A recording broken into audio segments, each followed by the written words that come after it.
कहानी महाभारत और भागवत गीता की है। कई लोक कथाओं में भी इस कहानी का जिक्र मिलता है। एक कौवे की गरुड़ से दोस्ती हो गई। दोनों काफी समय साथ गुजारते थे। उनमें मित्रता इतनी गहरी हो गई थी कि आपस में कभी कोई बात नहीं छिपाते थे। एक दिन दोनों एक नदी के किनारे पेड़ पर बैठे बात कर रहे थे, तभी एक यमदूत उधर से गुजरा। वो कौवे को देखकर मुस्कुराया। गरुड़ और कौवे ने उस यमदूत को अनदेखा किया और अपनी बातों में लग गए। लेकिन अगले दिन फिर वही हुआ। दोनों बातें कर रहे थे, तभी वो ही यमदूत फिर उधर से गुजरा। वो फिर कौवे को देखकर मुस्कुराया। इस बार कौवे को कुछ शंका हुई।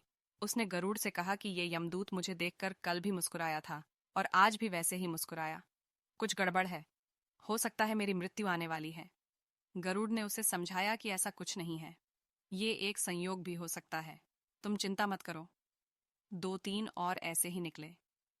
रोज यमदूत कौवे को देखकर मुस्कुराता। अब तो कौवे को यकीन हो गया कि निश्चित ही मेरी मौत नजदीक है। उसने गरुड़ से कहा, मित्र, मैं मरना नहीं चाहता, लेकिन ये यमदूत जरूर 1-2 दिन में मेरे प्राण निकाल कर ले जाएगा। ये रोज ही मुझे देखकर मुस्कुराता है। गरुड़ को भी लगा कि हो सकता है कौवे का शक सही हो। उसने कौवे को धैर्य बंधाया।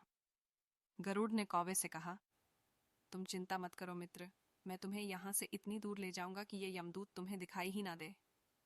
गरुड़ ने कौवे को अपनी पीठ पर बैठाया और उस जंगल से हजारों किलोमीटर दूर कैलाश पर्वत पर ले गया।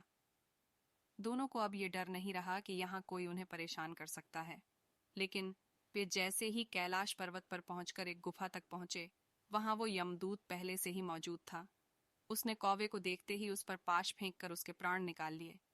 गरुड़ देखता रह गया। उसने यमदूत से पूछा, तुमने इसे मारा क्यों? यमदूत ने कहा कि इसकी मौत इसी समय लिखी थी, इसलिए इसके प्राण निकाल लिए। गरुड़ ने फिर पूछा, तो फिर तुम इसे देखकर उस जंगल में मुस्कुराते क्यों थे? इसे मारना ही था तो वहीं मार देते।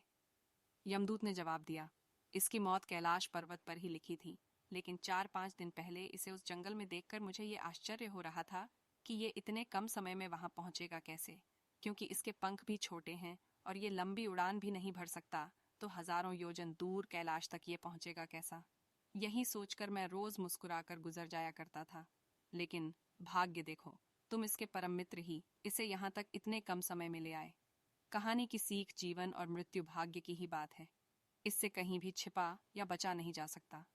जब तक जिंदगी है तब तक कोई आपको मार नहीं सकता, लेकिन अगर मृत्यु निकट हो तो कोई कोशिश आपको बचा नहीं सकती।